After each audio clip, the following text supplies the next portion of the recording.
one of these carriage houses are 2 units, and then there's 6 units over there, and then the final building that we didn't build is another 14. But this is what I was going to say. I mean, this is just a space between 2 buildings, but it's a place that people bring lawn chairs out and come and sit in. So it's a 13-foot. You don't have to have a yard, to enjoy your space. We're actually a certified natural habitat site because we did bird counts. So some of the owners are very interested in bird counts and things like that. And applied for that. Landscaping and the park there.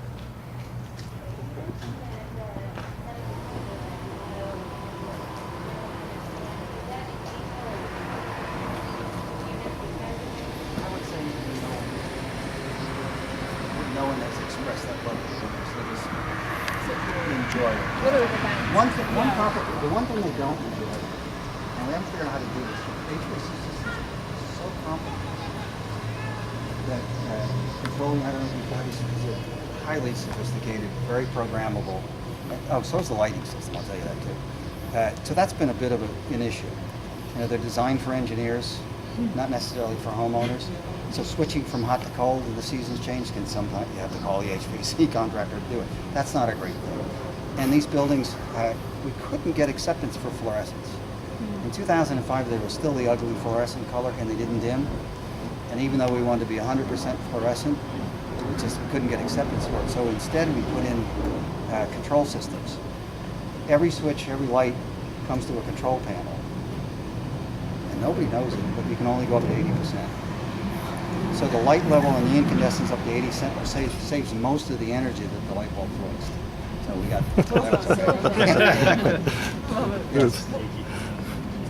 Who'd have found a developer to do that? No. Yes. So then what are your primary selling points for the units? I mean, is the fact that it's a green, these are green Those are buildings. great questions. The green helped, but and you're welcome to. You'd have to interview everybody here to see who actually that made the difference. That was right. It was at the time, there was very few places to live downtown. I mean, urban living in Nashville barely existed. At the time, the state of Tennessee didn't even have a classification for townhouse. It didn't exist. So not only were we struggling with the codes department, but just to get, and we have spent 4 years, we're still writing condo association documents because the state of Tennessee didn't have a classification or a law that governed the nature of this development.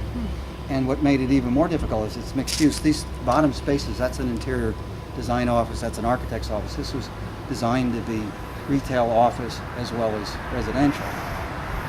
It's not common, now it's become more common, but that was another challenge that we had, so great question. On the education note, have you kept up with the subs and do you find they value what they learned here? Absolutely. When we were wrapping up this project, they didn't want to work for anybody else. Unfortunately, we're not doing any of this development now because of it. Anybody like to buy us a place? We'll start to build again. Do we have any customers? Yeah. You're right. Are you looking? Well, we have 7 of these left. Plus the 14. They Compared talk to me later. because of the We'll talk. Are they more expensive? Not on because- tape. They should. Smart business. But in this man. economy, you're getting a little But they would, yeah. These are premium inside and out. They've got the best materials. We didn't talk about the materials. Everything is low VOCs or no VOCs. All the cabinetries custom built from plywood with no formaldehydes. The appliances are all top of the line. I mean, they were built to be, but they weren't Franklin prices either. They were built to be just good value with a great sustainable building, very, very durable, in a super location with the bus lines and walking distance to downtown with the park and the greenway that goes down to the river. All of those things will make these a great place to live in the future. It's a great place now, but it'll become a very unique place. The design as far as the layout and the maximizing and the use of space, I mean, who did you have as far as architects? The architect, we actually had a design competition for this. We had 8 architectural firms. I mean, we were really into this. We had 8 architectural firms who were willing to submit their concept. Remember, condos, townhouses didn't really exist. 40 acres to a unit, 40 units to an acre was unheard of. So this was a real challenge for those that were starting to learn about new urbanism and downtown living, that type of thing. So there was a lot of architectural firms that were interested in having a chance to do that. So we invited 8 firms, 5 submitted, and we chose the youngest of all of the firms, who's done great since, because they were the most creative, they got it the most, and it was Dade. I know you're familiar with Nick Dryden and John Abernathy. This was really their kickoff, and they just did a super job. So the interior spaces, there are things that we would change, no doubt, but the interior spaces are extremely efficient. It's all what we call railroad style. You know, they're open with the kitchen and the dining and the living room area on the first floor, and the bedrooms on the second floor for the most case. These do have bedrooms on the first floor as well. These are studios. They have one bedroom with a flex space downstairs, and of course the kitchen and living room upstairs.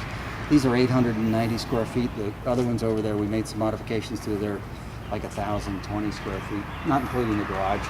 These run from 1,600 square feet to 1,400 square feet, and they're 1 to 3 bedroom. We didn't get any 4 bedrooms in. We didn't think there was a need yet. What do you find? Do you think the maintenance fees are higher on these properties than other condos? No. So you don't have It's to charge very a low. higher like homeowners association fee or anything? Yeah. And one of the things we do with the home, because the buildings are so durable, and because we want the whole site sustainable, the fees are designed for those with anticipation of those repairs that will need to be done in 15 years or 20 years. So there's money being set aside to do that. So we didn't artificially keep them low, but they're way below industry average. And if you think Just 'cause about they don't it, need too, much. everything they did to service the stormwater, you know, in terms of that the soil treatments, Yeah. also meant that they're not having to spend money on fertilizer and pesticides. You know, they've got a low intensity irrigation system, so they're continually spending less money there. So when you look, and I've got a slide I'll show you later, the savings start adding. If you've got an X and Y axis, or Y and X axis, you see the savings, additive. There was a premium that started, and where those two cross is about 4.87 years out there. And beyond that, it's all surplus. It's all profit for the people who are living here. So they didn't have to pay extra in building it, because what they did is they passed it on to the buyer. And so then the buyer, after being here 4.87 years, is then, and increasing their cash flow the whole time, keep in mind, because they're saving energy and they're saving water. So they've got a better cash flow than your average run-of-the-mill house. And then they start making money. Especially if that goes up. Right. Oh, yeah. No, we don't. Well, there is a property management company, but it's not us. Thank goodness.